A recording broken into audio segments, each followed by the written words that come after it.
Power begins from within. If you're aware of who you are, if you're aware of what you're good at, what you're not good at, if you're able to see how emotions kind of govern your life, if you can learn what your weaknesses are and how to control them, you can't ever get complete control, but awareness is almost enough.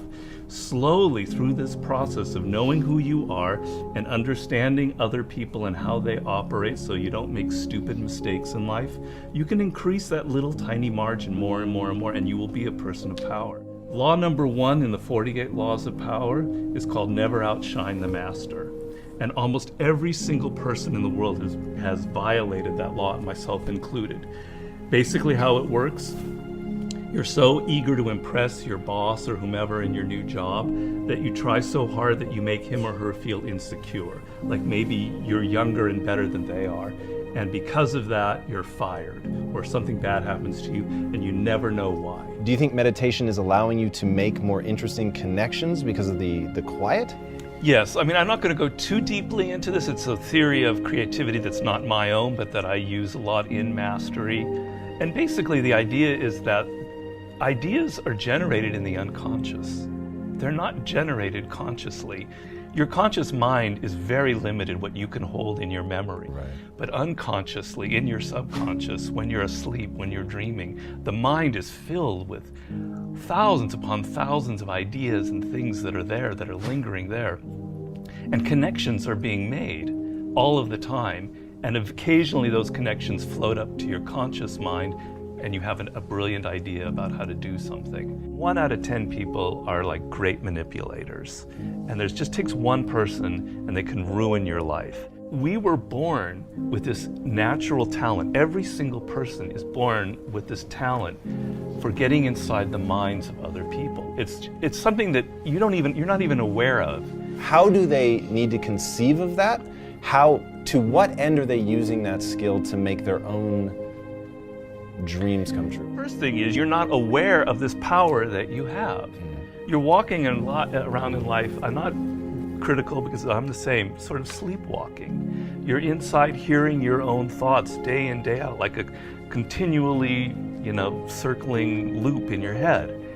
And you're not aware of the fact that if you stop that and you look at other people, a world opens up to you. So what's the first component of that world?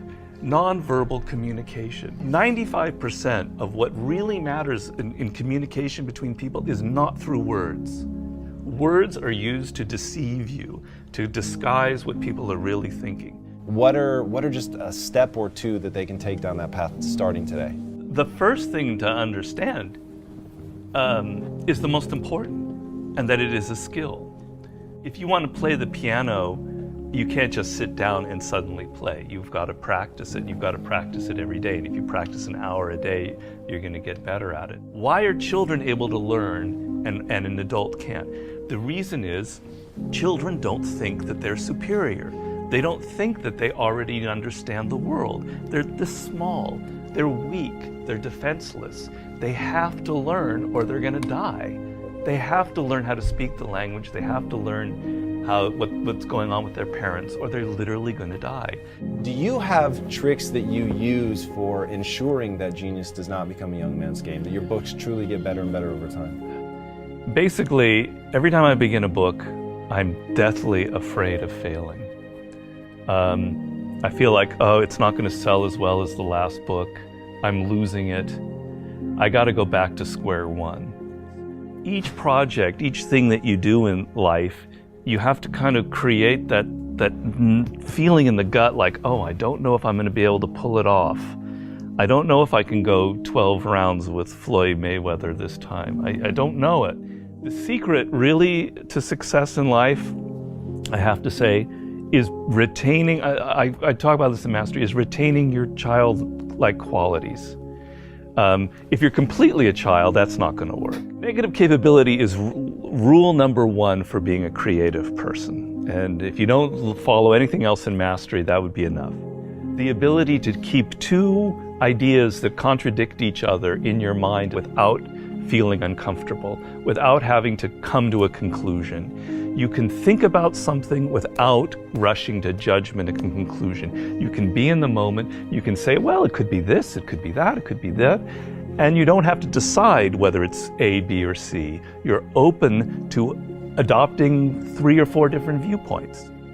If you love music, don't quit your job and play guitar. Like, you're gonna have a hard time feeding your family. But you have advice for them. What is that advice? Yeah, but people say, live your passion. So these are cliches, and nobody changes their life based on a cliche. You've got to do hard work, and to do hard work, you have to have a roadmap. Somebody has to show you step to get there. Working for yourself, starting your own company, doing what you love should be everybody's goal. The process begins by first knowing what you really love. And believe me, I do a lot of consulting. A lot of people have no self-awareness. They don't even really know what it is that they were meant to do in life. They loved music when they were a kid, but then they got into law or whatever because of their parents, and then they don't know who they are anymore. Well, do I really like music?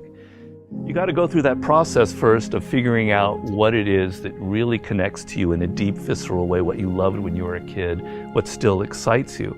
Once you go through that and you understand it and you've got some clarity about it, okay, how do I incorporate that in my life? So if you're 23 years old, it's a little easier.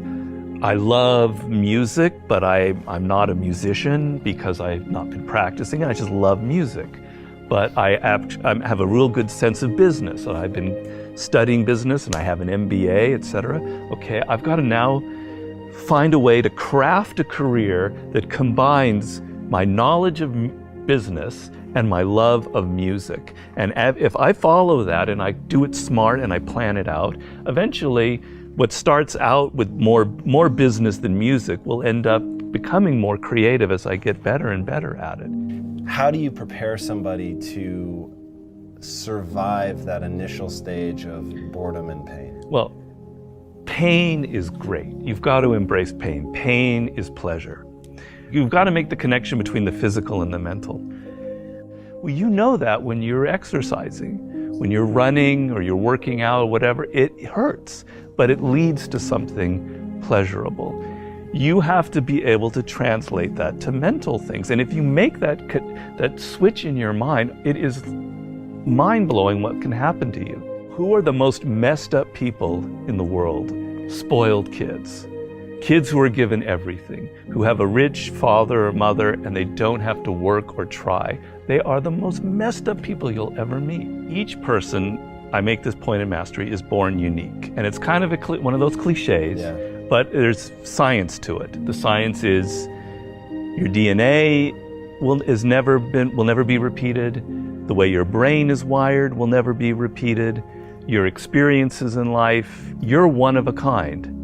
And it's an amazing thought if you think about it. Of all of the billions of humans that have lived and will ever live, there will never be anybody who is wired like you are wired. And the problem in life is as you get older, you can become more and more like other people.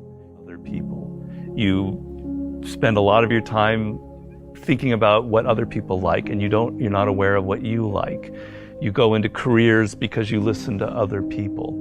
If you look at all of the brilliant people who've succeeded in life, if you look at a Steve Jobs, you look at an Elon Musk, etc., there's nobody else out there like them.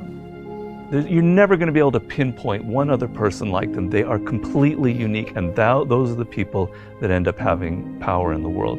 So if you're going to be able to create that website, that blog, that whatever it is, that startup that is different, that has its own niche and reflects you, something good will happen from it. Control people's perceptions of reality and you control them. It's a great military strategy. Comes from the great Colonel Boyd, who invented what's known as the OODA loop. And he came up with the OODA loop, which means orientation, observation, decision, action. You have to observe what is happening, orient yourself into the context of it, decide what you need to do, and act. We want to believe that there are shortcuts to success. We want to believe we can take a drug or we can do something that'll make it quick and easy. But the truth is, it takes grit. It takes persistence. So it's hard to understand what could happen to you in 10 years in a visceral gut way of what it means to have failed in life. And to me, failure in life is not having money. It's not realizing your potential. You're 60 years old and you said, I could have been this, and I never did it. That's like the worst thought I think anybody can have.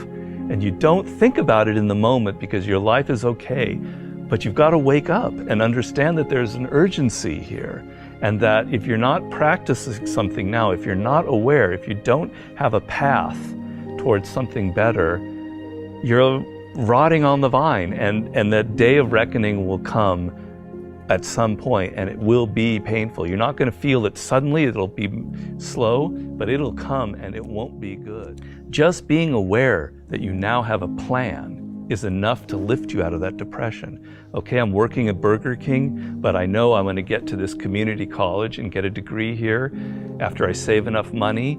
Having a goal is like, will change you completely from being depressed or not taking care of yourself to being energized and moving in the right direction.